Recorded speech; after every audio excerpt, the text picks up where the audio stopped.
Assalamualaikum warahmatullahi wabarakatuh. Jumpa lagi dengan saya, Bagus Gejonidi, dalam kelas Sosiologi dalam online.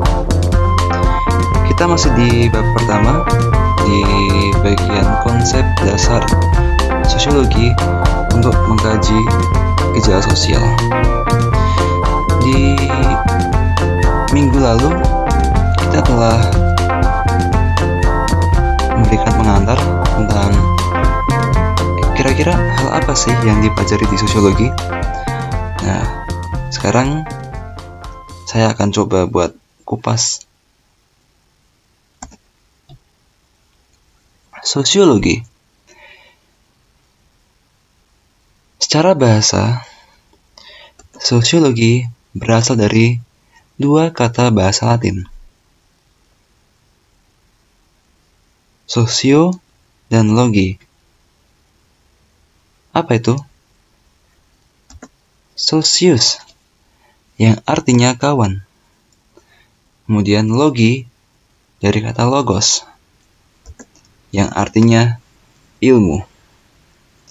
Socius artinya kawan, logos artinya ilmu.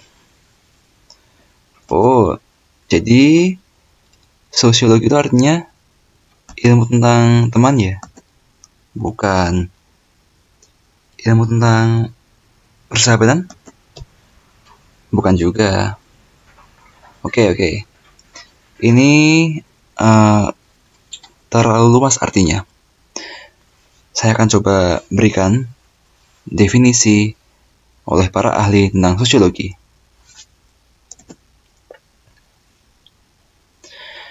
Yang pertama, menurut Roussek dan Warren, sosiologi adalah ilmu yang mempelajari hubungan antara manusia dalam kelompok-kelompok. Sebuah gambaran. Satu orang manusia atau individu. Orang ini atau manusia ini atau individu ini bergabung dengan individu lainnya membentuk kelompok dalam masyarakat. Misalnya, dia bergabung dengan teman-temannya untuk membuat sebuah band. Akhirnya muncullah sebuah kelompok band. Kemudian orang ini bergabung dengan teman-temannya dalam satu kampus hingga akhirnya membentuk sebuah kelompok kelas. Atau misalnya, siswa SMA ini. Satu siswa bergabung dengan siswa lainnya dalam sebuah ruangan yang sama, membentuk sebuah kelompok kelas. Dalam sosiologi, yang dipelajari adalah berfokus kepada hubungan antara manusia dalam kelompok-kelompok. Jadi, sosiologi mempelajari interaksi antara satu orang dengan orang lainnya dalam sebuah kelompok.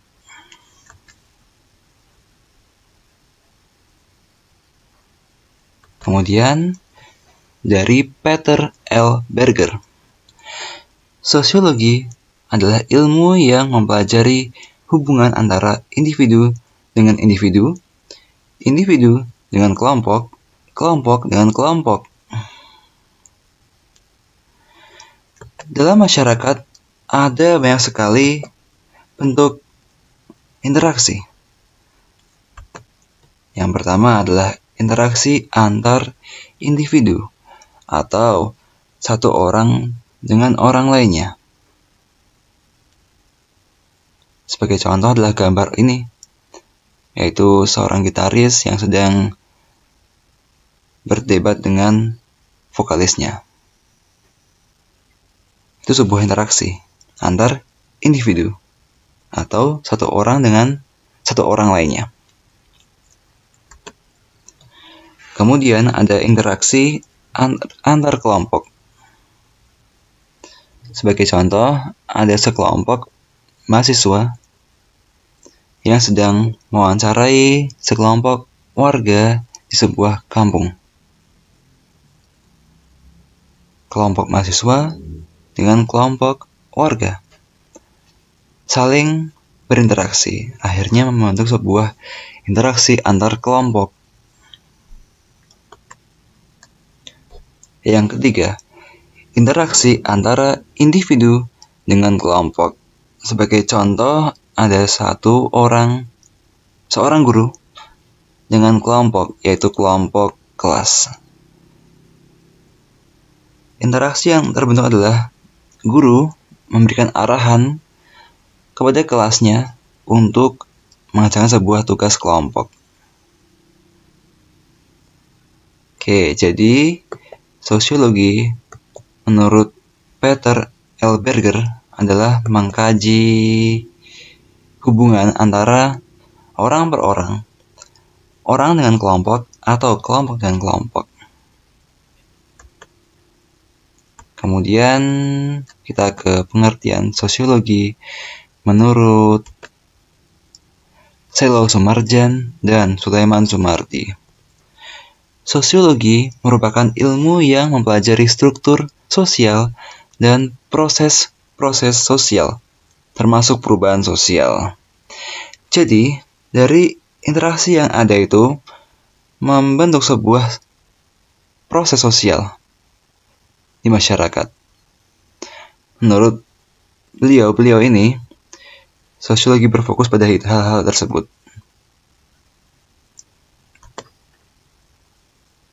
Oke, sudah mulai jelas ya? Sudah mulai terang ya gambaran soal apa itu sosiologi? Jadi, pada intinya, sosiologi itu adalah ilmu yang mempelajari masyarakat. Ya, masyarakat adalah objek paling utama dari ilmu sosiologi. Tapi, saya mau tanya,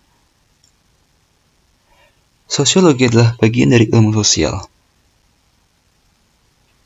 Padahal, di ilmu sosial ada banyak juga ilmu lain, seperti geografi, ekonomi, dan lain-lainnya.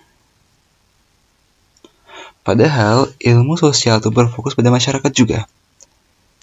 Jadi, apa bedanya antara ilmu sosiologi dengan ilmu sosial lainnya?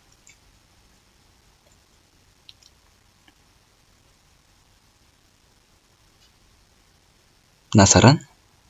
Oke, jadi di sosiologi memang mempelajari masyarakat, tapi lebih berfokus kepada interaksi antar orang dalam masyarakat atau proses-proses sosial yang terbentuk dari interaksi sosial dalam masyarakat.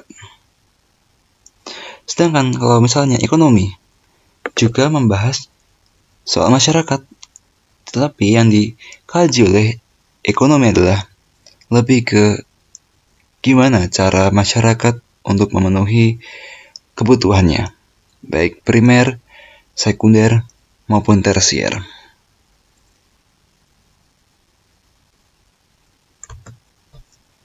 Baik, kemudian kita akan mengenal tokoh-tokoh pelopor sosiologi.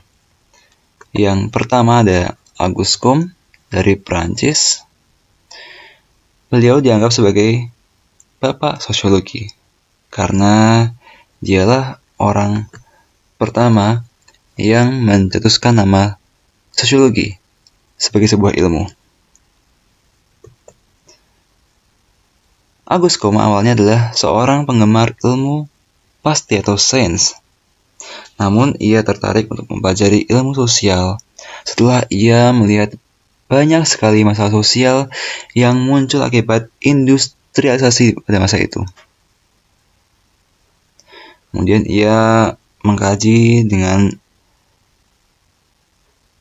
dalam hingga akhirnya ia menemukan sebuah konsep tentang ilmu yang mempelajari soal masyarakat yang ia beri nama sosiologi. Menurut beliau, objek dalam ilmu ini harus berupa fakta atau hal yang nyata, bukan hal-hal yang gaib, bukan hal-hal yang imajiner, bukan hal-hal yang terkesan tidak rasional atau tidak nyata begitu. Kemudian tokoh selanjutnya ada Karl Marx dari Jerman. Karl Marx adalah seorang tokoh ekonomi awalnya. Namun ia tertarik untuk mempelajari masyarakat karena ia melihat banyak sekali perubahan sosial yang timbul di daerahnya, di negaranya, di benua Eropa akibat munculnya industrialisasi.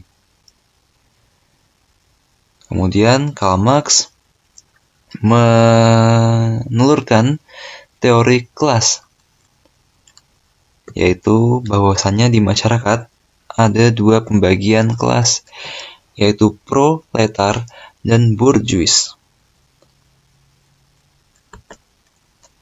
Kemudian Karl Marx mengembangkan teori sosialisme yang kemudian dikenal sebagai Marxisme yang dipakai oleh beberapa negara yang berpaham komunisme.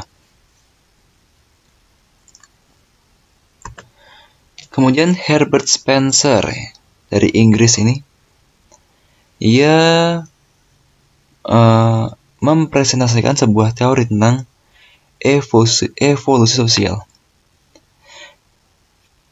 Herbert Spencer, ia terinspirasi oleh teori evolusi alam dari Charles Darwin. Kalau Charles Darwin lebih ke evolusi secara alami, yaitu seperti makhluk hidup, namun Spencer lebih fokus kepada masyarakat.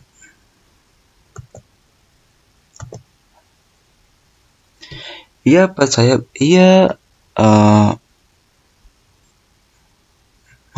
menjelaskan bahwa masyarakat itu mempunyai tahap berkembang dari masyarakat yang primitif ke industri.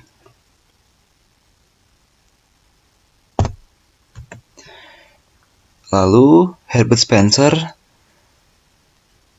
memberikan pandangan bahwa objek sosiologi mencakup keluarga, politik, agama, pengendalian sosial, industri, pembagian kerja, dan pelapisan sosial. Itulah objek-objek sosiologi menurut Herbert Spencer, yang sampai sekarang memang betul adanya, bahwasannya objek-objek kajian sosiologi adalah seperti keluarga, agama juga, politik, dan lain sebagainya. Kemudian Emile Durkheim dari Perancis.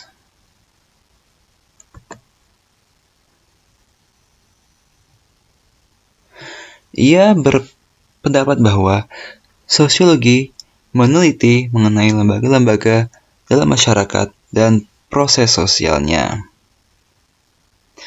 Durkheim membagi sosiologi berdasarkan pokok bahasanya. Jadi ia membagi sosiologi ke dalam beberapa cabang-cabang seperti sosiologi umum, sosiologi agama, sosiologi hukum, ekonomi, dan lain-lain.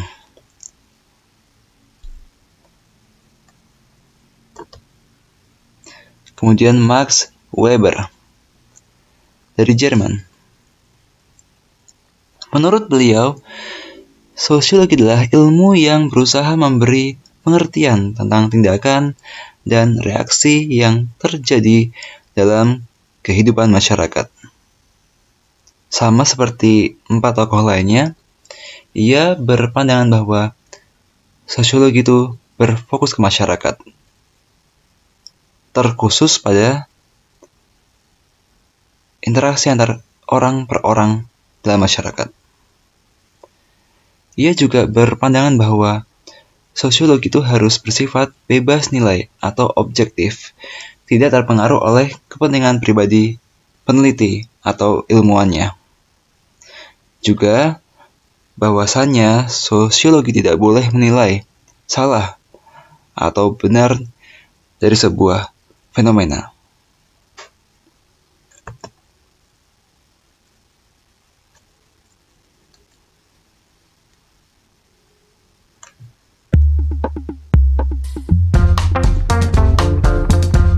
Baiklah, terima kasih atas perhatiannya. Semoga bisa jadi pengantar yang baik untuk mempelajari sosiologi. Semoga bermanfaat. Bila ada kurang-kurang dari saya mohon maaf. Saya ucapkan wassalamualaikum warahmatullahi wabarakatuh. Sampai jumpa di materi berikutnya. See you.